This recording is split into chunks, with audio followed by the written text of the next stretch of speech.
Now I'm going to ask Congressman Brademas to come up. He has a title that few of us can only aspire to, and that's the title of statesman. He represented this district and, in fact, our state and country with great dignity and ability for what, John, about 20 years? 22 years. He and my father were a good, strong team for the state of Indiana and for this community. Just as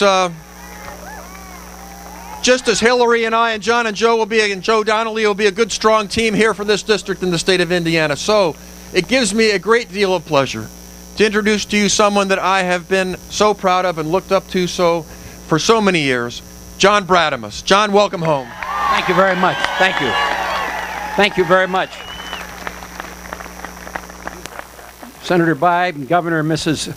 Kernan, and our distinguished guest of honor, I count it a great honor to have been invited to come back to my home territory for, I think, a most significant occasion. I was born in Mishawaka. I went to school at James Madison School and Central High School, and so I am a Hoosier to my roots. And after I finished studying at Oxford University, where President Clinton also studied, I came back home and almost immediately plunged into politics, and on my third try, with the support of many of you here, I was first elected to the United States House of Representatives from the then 3rd District of Indiana. And I served accordingly for 22 years in the House, putting in most of my energies on education. And my last 4 years, I was the majority whip. And I particularly want to note that I served in Congress during the administrations of 6 presidents, 3 Republicans, Eisenhower, Nixon, and Ford, and 3 Democrats, Kennedy, Johnson, and Carter. Accordingly, I think I have some experience in observing presidents, and with respect to the incumbent President of the United States, in the interest of politeness, I shall reserve comment. But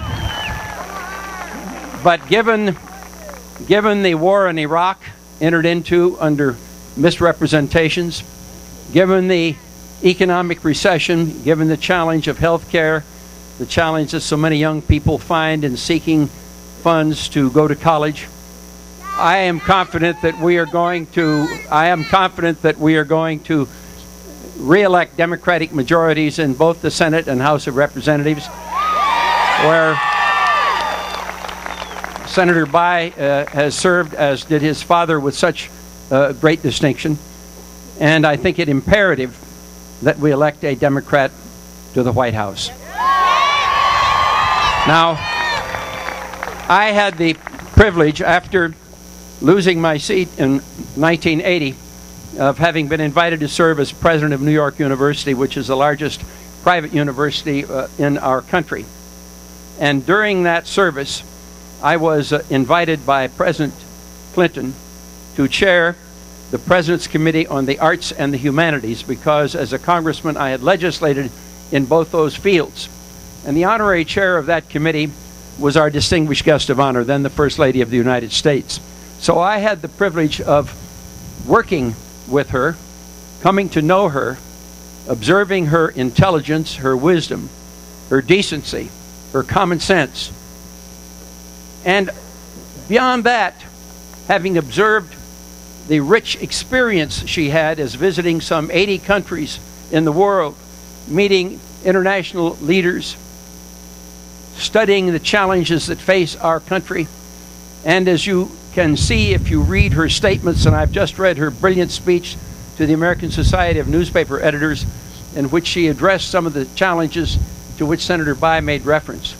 I must say I have immense confidence in her integrity, in her values, in her intelligence, in her judgment.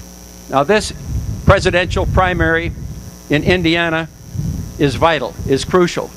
It is imperative that each of you is sure to vote on the 6th of May, and to get all your friends and neighbors who are going to vote for Hillary to vote. And Indiana can play a key role in restoring vital leadership to our country.